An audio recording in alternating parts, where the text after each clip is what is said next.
जज्बा न्यूज़ में हूँ आकाश न्याजी।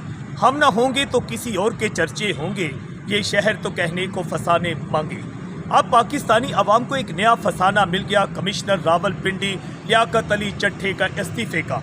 मगर हैरानकुन बात यह है कि पाकिस्तानी अवाम जो है, हर शख्स यहाँ तजिया नगार है, हर शख्स यहाँ एक एंकर बना हुआ है। जिससे बात करें, जिसके पास बैठे, हर कोई मुख्तलिफ बातें करता हुआ नजर आता है। कोई कहता है कि ये कोई एक नई चाल चली गई है, कोई इससे ज़मीर जागने की बात करता है। मगर अगर ये ज़मीर भी जागा है तो बहुत अच्छी बात है, मगर ज़मीर जागने का यह सिलसिला मज़ीद आगे भी चलेगा, इस पर भी कई पेशीन गोइयाँ की जा रही हैं। ताहम कमिश्नर रावलपिंडी का ज़मीर जागने की जो आवाज़ है, जो ही माशरे में आई है, तो उसके बाद जो है तमाम टीवी चैनल्स, इंटरनेशनल मीडिया इस वक्त कमिश्नर रावलपिंडी जो है उनकी बात कर रहा है। कमिश्नर रावलपिंडी जो है ज़िला गुजरात में बतौर डिप्टी कमिश्नर भी तैनात रहे हैं, और इसके बाद जो है वो नून लीग के दौर में भी यहाँ पर तैनात रहे। उसके बाद कई दीगर जो अदवार थे उसमें भी वो मुख्तलिफ ओहदों पर कामयाब रहे, मगर उनकी जान से इंकशाफात किए गए हैं। अब इस पर कई सवालात उठना शुरू हो गए हैं, और कमिश्नर रावलपिंडी जो है उन्हें अपने ओहदों से इस्तीफ़ा दे दिया है, अपनी नौकरी भी उन्हें छोड़ दिया है। अब उनकी जानिब से भी ये कहा गया है कि तमाम वो लोग जो रिटर्निंग ऑफिसर थे, वो अपने ज़मीर की आवाज़ पर जो है अगर उनने दांधली की है तो वो भी मेरी तरह इस्तीफ़ा दें। क्या अब आने वाले चंद रोज़ में मज़ीद इस्तीफ़े आ सकते हैं? इस पर भी लोगों की नज़रें लगी हुई हैं। मगर सबसे अहम बात यह है कि ये इस्तीफ़ा उनने खुद दिया है या करवाया गया है, या उनकी जानिब से जो इंकशाफात किए गए हैं, इस पर सबसे ज़्यादा सरापा एहतजाज जो है नून लीग नज़र आती है। और नून लीग ये कहती हुई दिखाई देती है कि अब हमारा मैंडेट जो है शायद इसे चुराने की बात की जा रही है।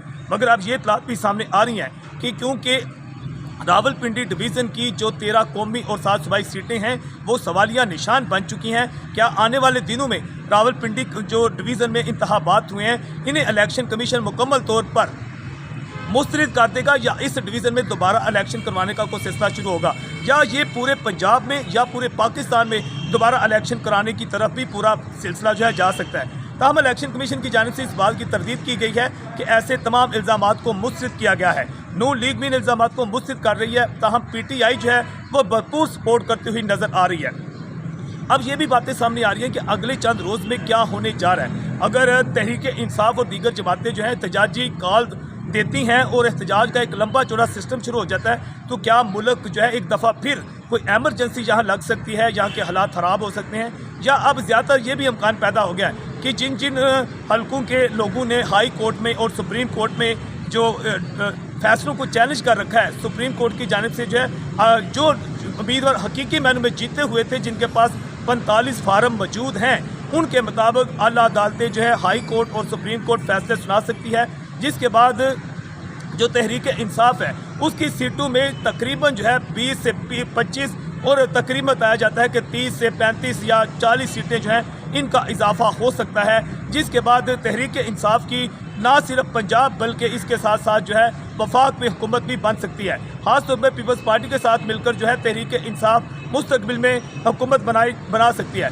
जबकि अब नून लीग जिन्होंने वज़ीर आज़म बनने और वज़ीर आला बनने के लिए अपने उम्मीदवार मैदान में उतारे थे, अब उन्हें ख़तरा लाहक हो गया है कि शायद मार्च तक जो है 7 मार्च तक या 10 मार्च तक कहानी मुकम्मल ही तब्दील हो सकती है।